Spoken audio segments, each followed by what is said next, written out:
안녕하세요. 한별쌤입니다. 오늘은 다시 생투로 돌아와서 2021학년도, 그러니까 올해 수능을 대비해서 6월 모의고사 봤던 문제 중에 이제 17번 문제를 풀어볼 건데요.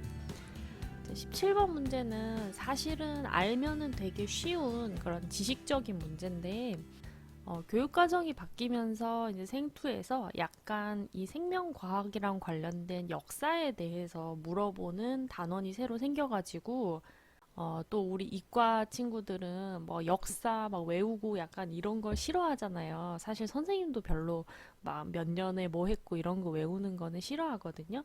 예, 근데 이거를 수능에서 어떤 식으로 출제할지 우리가 좀 힌트를 얻을 수 있는 게 그나마 이제 이 모의고사나 이제 수능 특강 이런 문제들인 것 같아요. 그래서 6월 모의고사에 이제 새로운 내용이 어떤 식으로 나왔는지 한번 같이 보려고 하고요. 그리고 이제 봤을 때 뭐 진짜 우리가 국사나 뭐 이런 역사 과목들처럼 막 몇 년에 뭐 했고 이런 거를 달달달 외운다기보다는 그 과학자들이 실험에서 어떤 내용을 어떤 식으로 발견했는가, 어떻게 이 과학 이론을 도출해 냈는가, 이런 과정을 해석하는 데 조금 더 초점을 맞추시면 될 것 같아요. 예, 그런데 그 와중에 지금 보시는 것처럼 이제 디귿처럼 그 시대 순으로 사건의 순서를 추정하는 지문도 나오기 때문에 어느 정도는 약간의 암기도 좀 필요한 단원인 것 같습니다. 자, 일단 17번 문제를 볼게요. 보면은 기억, 니은, 디귿에 이제 플레밍, 파스테르, 레이우엔훅 이렇게 세 명의 과학자가 나옵니다.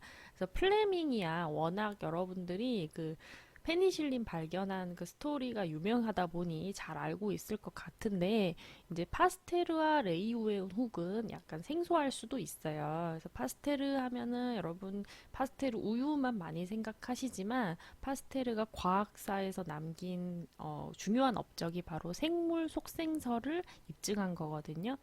예, 그래서 사실 이 문제를 풀기 전에 약간의 내용 설명이 좀 필요할 것 같아서 오늘은 조금 수업을 진행하도록 하겠습니다. 자, 먼저 이 생물 속생설이라고 하는 건 뭐냐면 생물이 바로 이제 생물로부터 비롯된다라는 의미예요. 사실 지금 우리가 생각하면 너무나 당연한 얘기지만 옛날 이제 사람들은 이제 생물이 어디서 왔을까 이제 그 근원에 대해서 다양한 추측, 특히 약간 종교적인 추측 같은 거를 많이 했었는데 여기에 대한 생각은 무려 이제 기원전까지 그 아리스토텔레스의 시대까지 거슬러 올라갑니다. 예, 아리스토텔레스는 생물이 자연적으로 발생한다라고 생각을 했어요. 우리가 그냥 주변을 둘러봐도 뭐 아무것도 없었는데 음식물에서 갑자기 막 벌레가 생기고 막 구더기가 생기고 막 이러니까 생물은 그 자연 속에서 그 자연의 뭔가 그 알 수 없는 힘을 받아가지고 발생하는 것이다. 라고 이 아리스토텔레스가 주장을 했었습니다. 그리고 이제 1600년대로 넘어와서 이 헬몬트라고 하는 사람이 있었어요. 자, 이 사람도 자연 발생설을 주장한 사람인데 이 사람은 이제 이거를 입증하기 위해서 나름대로 실험을 했습니다. 예, 여기 항아리 보이시죠? 이제 항아리 안에다가 약간 좀 자기 땀에 이렇게 쩔어 있는 셔츠 집어넣고, 그 다음에 여기 뭐 밀 같은 약간 곡식 같은 것도 집어넣고, 우유 같은 것도 좀 집어넣고, 이렇게 해가지고 며칠 놔둬봤어요. 그랬더니 한 20일 정도 지나니까 여기서 갑자기 쥐가 나타났네? 그래서 아, 생물은 자연적으로 발생하는 거야 라고 주장을 했습니다. 뭐 사실 지금의 우리는 당연히 쥐가 다른 데서 들어왔겠지 이렇게 생각했겠지만 그 당시에는 그렇게 생각을 했었어요. 그 당시에는 아직 과학이 그렇게 많이 발달한 시기가 아니었고 사람들이 관찰을 하고 또 실험을 수행하는 데 있어서도 뭐 대조군 이런 것도 없고 약간 한계가 있었기 때문에 그런 결론을 내렸던 것 같아요. 네, 하지만 이 1600년대에 헬몬트하고 비슷한 시기에 이거를 반박하기 위한 실험을 했던 사람이 있습니다. 그 사람이 이제 이 레디라고 하는 과학자고요. 이제 이 사람은 나름 대조 실험을 했어요.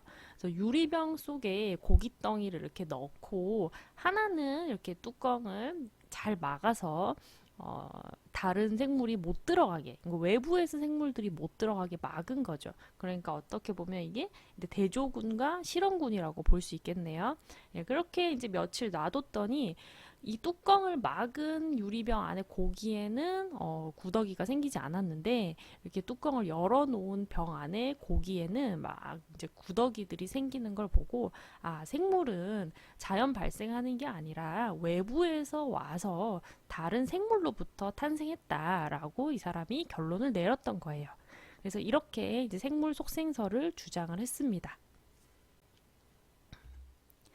자, 그리고 시간이 좀 더 흘러 1700년대로 넘어와서도 자연 발생설과 생물 속생설에 대한 의견이 아직까지 계속 분분했었는데요.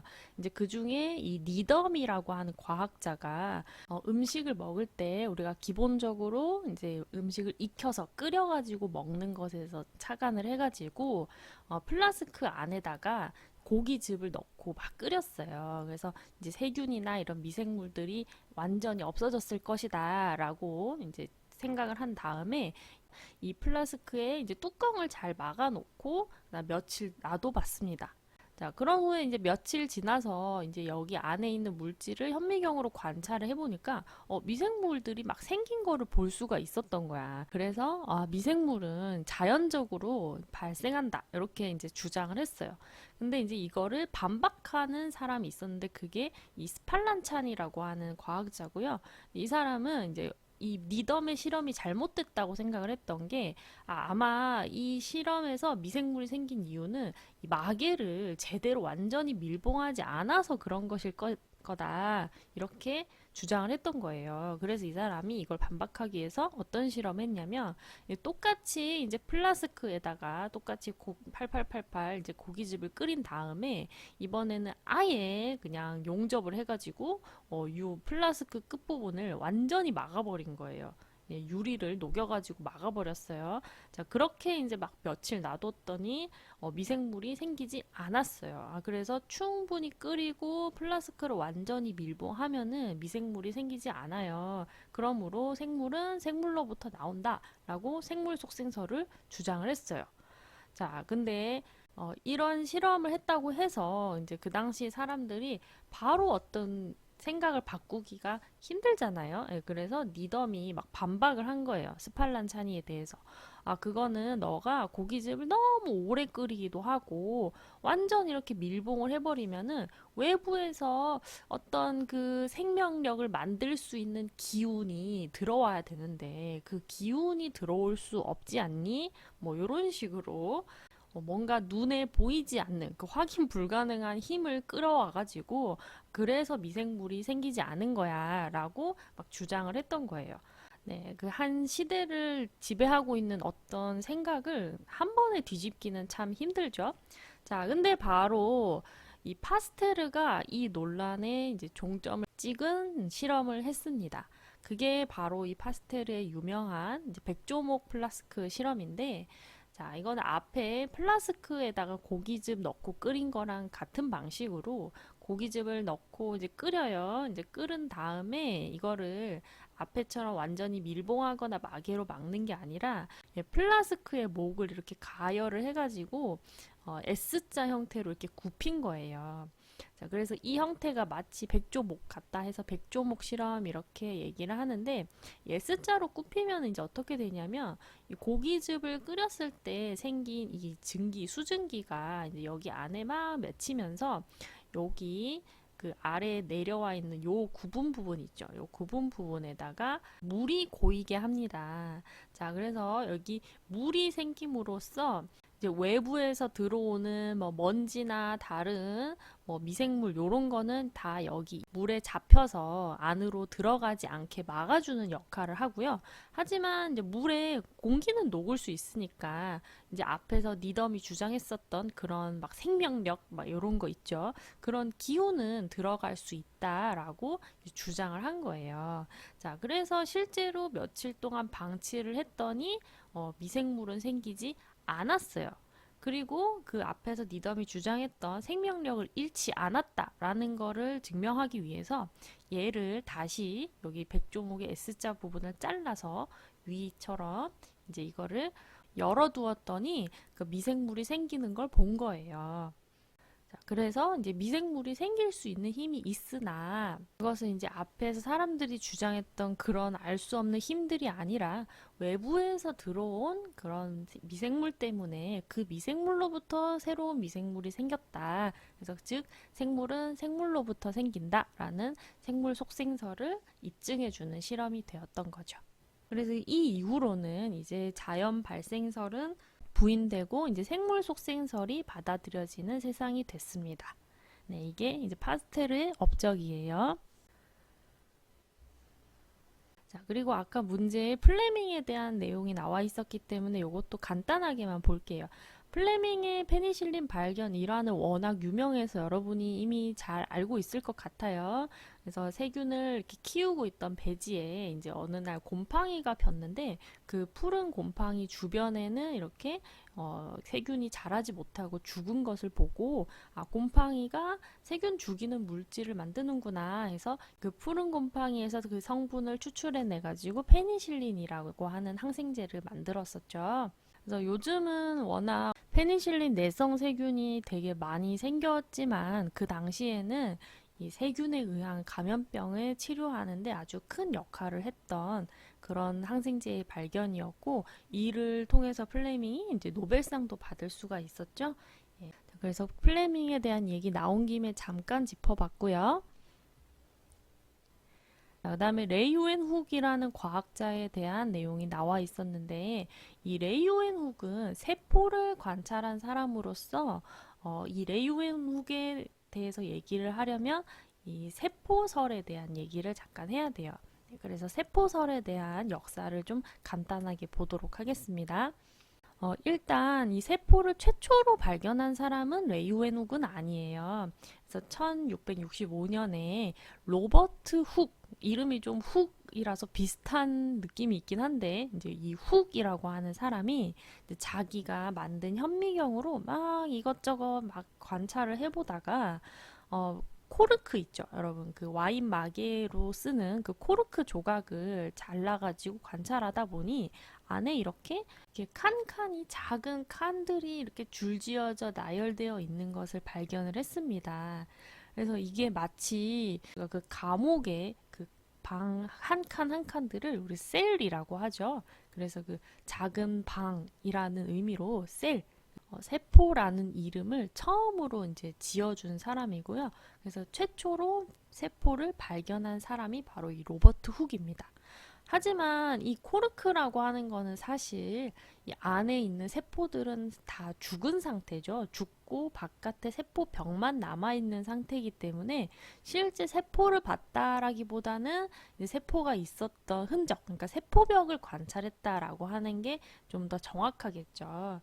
그래서 이 세포를 최초로 발견한 사람은 훅이지만 살아있는 상태의 세포를 처음으로 관찰한 사람은 바로 문제에 나온 이 레이오엔 훅이라고 하는 사람입니다.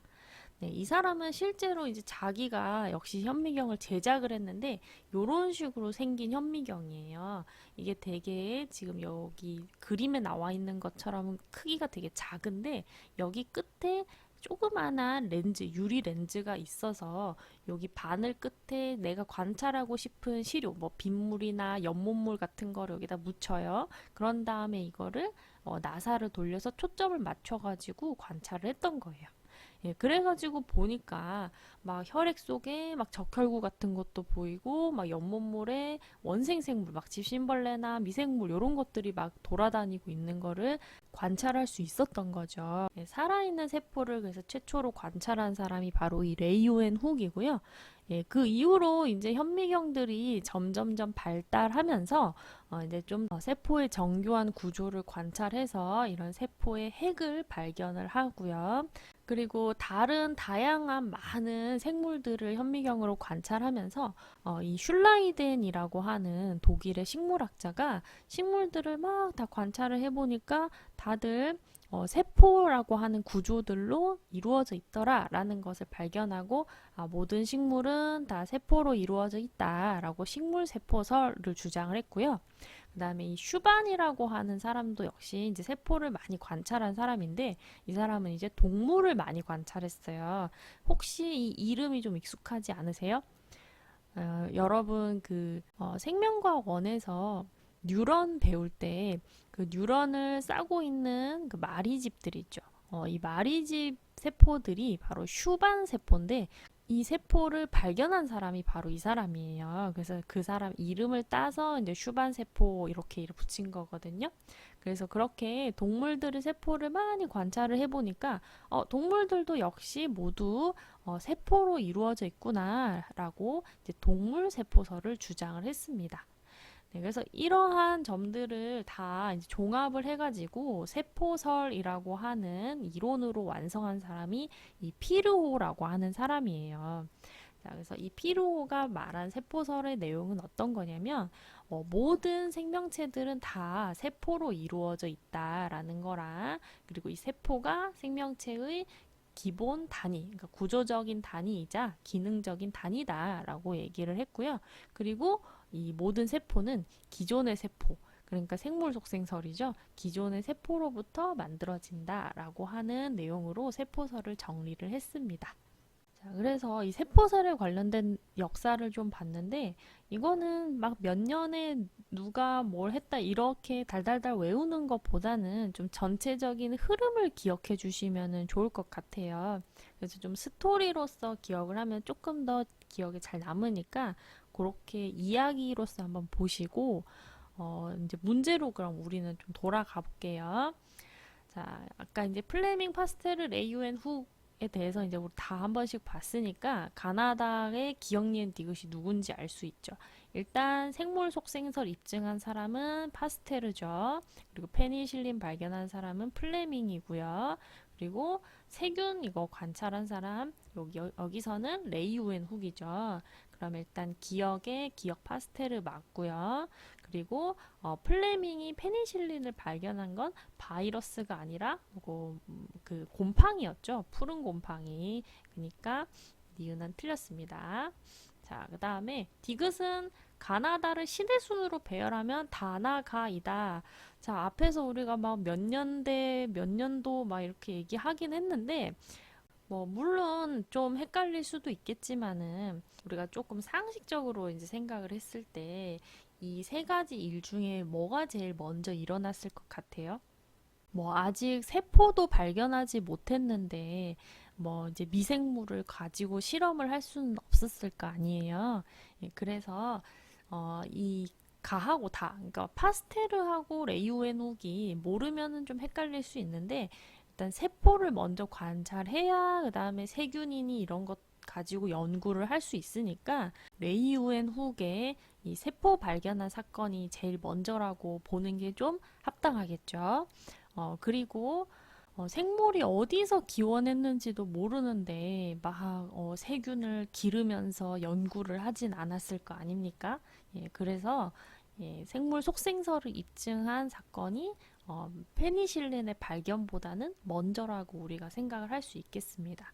예, 실제로 이 레이우엔 훅의 세포 발견은 이 1600년대였고요. 그 다음에 파스테르의 생물 속생설 입증은 1800년대였고 이 페니실린의 발견은 1900년대 사건입니다. 예, 그래서 다 나아가라고 했으니까 디귿은 틀렸죠. 예, 답은 1번입니다. 자, 그리고 이 생명과학의 역사 단원에 대해서 얘기하는 김에 쌤이 수능 완성에 있는 문제를 하나 더 풀어볼까 해가지고 가지고 왔는데, 이 문제는 보면은, 자연 발생설 아리스토텔레스, 그 다음에 이 로버트 훅, 아까 쌤이 얘기했던 그 세포 처음으로 발견한 사람이죠. 그리고 세포설 주장한 피르호, 그리고 다윈은 여러분들이 그 진화론 주장한 사람 이미 유명해서 잘 아시죠? 그래서 다 이제 앞에 언급했던 내용들인데, 뭘 설명하려고 이 문제를 가져왔냐면 요것 때문이에요. 이 중합효소 연쇄 반응 기술이라고 하는 기술에 대해서 좀 설명을 할까 해서 가지고 왔어요. 자, 일단 이 중합효소 연쇄 반응이라고 하는 거는 우리가 약자로 PCR이라고 표기를 하고요. 우리 여기서 말하는 중합효소는 DNA 중합효소를 얘기합니다. 네, 우리가 생명과학 2에서 DNA 복제 과정을 배웠잖아요. 그때 이제 DNA에 이제 상보적인 염기를 착착착착 이제 와서 합성해주는 효소가 바로 DNA 중합효소였어요. 그래서 중합효소가 영어로 폴리머레이스라서 그 이 P가 폴리머레이스의 약자고요. 연쇄적으로 일어난다. 체인, 반응, 리액션 해가지고 PCR 요렇게 약자로 많이 부릅니다. 이 기술은 어떤 기술이냐면 DNA의 분자 중에 내가 원하는 특정 서열을 빠르게 막 증폭을 하는 기술이에요. 그래서 어떨 때 이런 걸 쓰느냐? 우리가 뭐 DNA를 분석해야 할 때. 근데 분석해야 되는데 시료가 되게 적을 때. 좋은 예 중에 하나가 여러분이 이제 TV에서 범죄 현상에서 사람들이 이제 DNA를 막 추출하는 거를 보셨잖아요. 그 현장에 있는 DNA를 이제 분석을 해가지고 범인을 찾아야 되는데 거기 남겨져 있는 시료가 너무 적어요. 그런 경우에는 분석이 어려우니까 이거를 아주 대량으로 복제를 해서 많이 만들어 놔야 이거를 좀 정확하게 우리가 분석을 할 수 있겠죠. 그래서 적은 양의 DNA 시료를 많이 복제해서 증폭시키는 기술이라고 생각하시면 되겠습니다.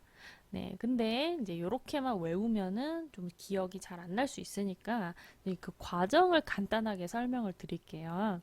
이 중합효소 연쇄 반응을 할 때는 이제 시험관 안에다가 이제 내가 복제하고 싶은 DNA 일단 넣습니다. 그리고 아까 얘기했던 중합효소 넣어요. 그리고 이제 DNA를 새로 만들려면 그 재료가 있어야 되겠죠? 그래서 뉴클레오타이드 넣고요. 그리고 여기에 복제 시작할 때 필요한 이제 프라이머를 넣어줘요. 자, 그래서 일단 여기다가 다 넣은 다음에 이걸 어떻게 하느냐? 제일 처음 첫 번째 단계로 DNA를 변성합니다. 근데 여기서 변성한다는 거는 가열한다는 의미예요. 그래서 DNA에 열을 가해주게 되면은 이 DNA의 염기들이 서로 무슨 결합을 하고 있었어요? 네, 바로 수소 결합을 하고 있었죠. 그래서 수소 결합은 열에 의해서 쉽게 끊어지기 때문에 고온에서 DNA의 수소 결합이 끊어져서 이중 나선 가닥이 단일 가닥으로 풀어지게 됩니다. 그래서 먼저 이렇게 DNA를 변성시킨 다음에 자, 두 번째 단계 프라이머를 결합시켜 주는 거야. 근데 프라이머는 처음에 이렇게 재료를 넣어줬잖아요. 근데 얘를 어떻게 결합시키냐면 온도를 다시 낮춰주는 거예요. 그러면은 다시 수소 결합이 형성이 될 건데 이때 여기 넣어줬던 이 프라이머들이 이 상보적인 자리를 찾아가서 와서 착착착 이렇게 결합을 하는 겁니다. 그래서 어떤 프라이머를 넣어주느냐에 따라서 이제 내가 복제하고 싶은 서열을 선택을 할 수가 있겠죠. 자, 그러면 이제 프라이머가 와서 결합을 했으니까 DNA 중합효소가 여기 탁 결합해가지고 DNA를 합성해 나갈 수가 있죠. 그래서 이때 온도를 다시 살짝만 올려주면은 중합효소가 와서 DNA를 쭉 합성을 해줍니다. 네, 그러면은 복제본이 하나가 더 생긴 거예요. 자, 이게 한 사이클인데 네, 이거를 계속 이제 반복을 해주면은 반복할 때마다 이제 두 배씩 늘어나겠죠. 그래서 만약에 우리가 이거를 n회 실행했다라고 하면은 처음 DNA에 2의 n승배만큼 이 DNA를 증폭시킬 수 있는 겁니다. 그래서 온도만 올렸다 내렸다 올렸다 이것만 계속 반복해 주기 때문에 상당히 간편하고 짧은 시간 안에 DNA를 증폭할 수가 있어요. 네, 이게 바로 중화효소 연쇄 반응이라고 하는 DNA 증폭 기술입니다. 자, 그래서 문제에 나온 김에 쌤이 여기 이 내용에 대해서 좀 설명을 했는데 사실 문제는 되게 쉬워요. 그래서 기억해 보시면 이 기억 중화효소 연쇄 반응 기술로 인해서 DNA 대량으로 복제할 수 있다. 네, 맞죠? 그다음에 니은의 세포의 구조를 관찰하고 명명함 로버트 훅. 그러니까 로버트 훅이 세포를 최초로 관찰한 사람이었죠. 그러니까 여기다가 넌 들어가는 게 맞죠. 그 다음에 이제 세포설이 나왔으니까요. 자, 그리고 그러면 B 자리에 이제 다윈이 들어가면 되는데, 그러면 이제 니은 맞고 이제 디귿인데요. B의 연구로 유전자가 염색체에 존재한다는 것을 밝힐 수 있었다. 자, 요거는 다윈이 아니라 모건이라고 하는 과학자입니다. 그래서 모건이 또 나름 그 멘델의 명맥을 잇는 유전학의 아버지라고 할 수 있는데요. 그러니까 멘델이 유전학의 기초를 마련을 했다면 그거를 이 모건이 멘델의 유전을 입증하고 또 이제 초파리 가지고 막 연구를 해가지고 염색체 위에 우리가 당연히 이제 상동 염색체 위에 대립 유전자가 같은 위치에 존재한다. 이거 이제 알고 있는데 바로 이걸 발견한 사람이 이 모건이라고 하는 사람이에요. 그래서 다윈은 진화론을 연구한 사람이니까 디귿은 아니죠. 그래서 답은 4번입니다. 네, 이렇게 문제는 사실 되게 쉬운 문제인데 여기에 나오는 용어나 이제 이론 같은 것들이 좀 생소할 수 있어서 쌤이 좀 문제 있는 것들만 가지고 좀 설명을 했어요. 근데 사실 물론 역사에 대해서 제대로 다 이제 얘기하려면은 시간이 좀 많이 걸립니다. 네, 하지만 좀 어려운 내용들은 아니니까 여러분들이 스스로 학습할 수는 있을 것 같아요. 근데 이게 뭐 앞에서 얘기했듯이 무작정 외우려고만 하면은 좀 재미가 없으니까 거기에 얽혀 있는 스토리를 우리가 이야기를 본다 이런 식으로 생각하고 좀 접근하시면은 좀 더 기억에 잘 남을 수 있지 않을까. 예, 그렇게 생각을 해보고 이렇게 좀 수업을 해봤습니다. 네, 그래서 오늘은 일단 여기까지 하겠습니다. 예, 수고하셨습니다.